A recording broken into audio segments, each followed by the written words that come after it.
নির্বাচন সামনে রেখে বাংলাদেশ জামায়াত ইসলামীর 10 দলীয় জোটে জোরে সোরে চলছে প্রস্তুতি। এর মধ্যে 10 দলীয় নির্বাচনী ঐক্যের অংশ হিসেবে আসন সমঝোতায় 30 আসন পেয়েছে জাতীয় নাগরিক পার্টি এনসিপি। জোটের শরিক হিসেবে সমঝোতা পাওয়া 27 আসনে প্রার্থী ঘোষণা করেছে দলটি। এইসব প্রার্থীদের পক্ষে ভোট চেয়েছে গণঅভ্যুত্থানের পরে গঠিত নবীন এই রাজনৈতিক দল। রোববার দলটির ভেরিফাইড ফেসবুক পেজে এসব আসনের প্রার্থীদের নাম ও ছবিসহ পোস্টার পোস্ট করা হয়।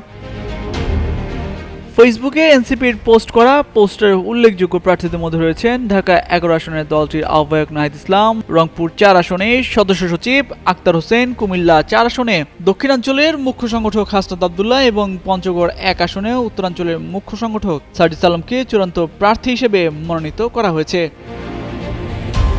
আকিজ নিয়ে এলো বিশ্বমানের বেবি ডায়াপার মাম্মাম, কটনে সফট ম্যাটেরিয়াল, বাবুকে দেবে র্যাশ ফ্রি সুপার কমফর্ট। এছাড়াও ঢাকা 8 আসনের মুখ্য সমন্বয়ক নাসিরউদ্দিন পাটোয়ারি, নোয়াখালী 6 আসনে দলের জ্যেষ্ঠ যুগ্ম মুখ্য সমন্বয়ক আব্দুল হান্নান মাসুদ নির্বাচনী জোটের পক্ষ হয়ে নির্বাচন করবেন। তবে এই 27 জনের মধ্যে মাত্র 2 জন নারী প্রার্থী এনসিপির মনোনয়ন পেয়েছেন। তারা হলেন ঢাকা 19 আসনে দিলশানা পারুল এবং ঢাকা 20 আসনে নাবিলা তাসনিত মনোনয়ন পেয়েছেন।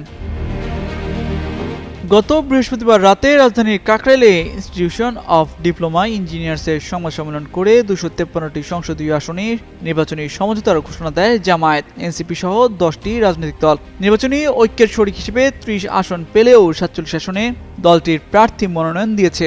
গত 16 জানুয়ারি জামায়াত ইসলামীর নেতৃত্বাধীন 11 দলীয় নির্বাচনী ঐক্য থেকে বেড়ে যাওয়ার ঘোষণা দেয় বাংলাদেশ ইসলামী আন্দোলন। পরে এনসিপি আরও আসনের জন্য সমঝোতা চালিয়ে যাচ্ছে।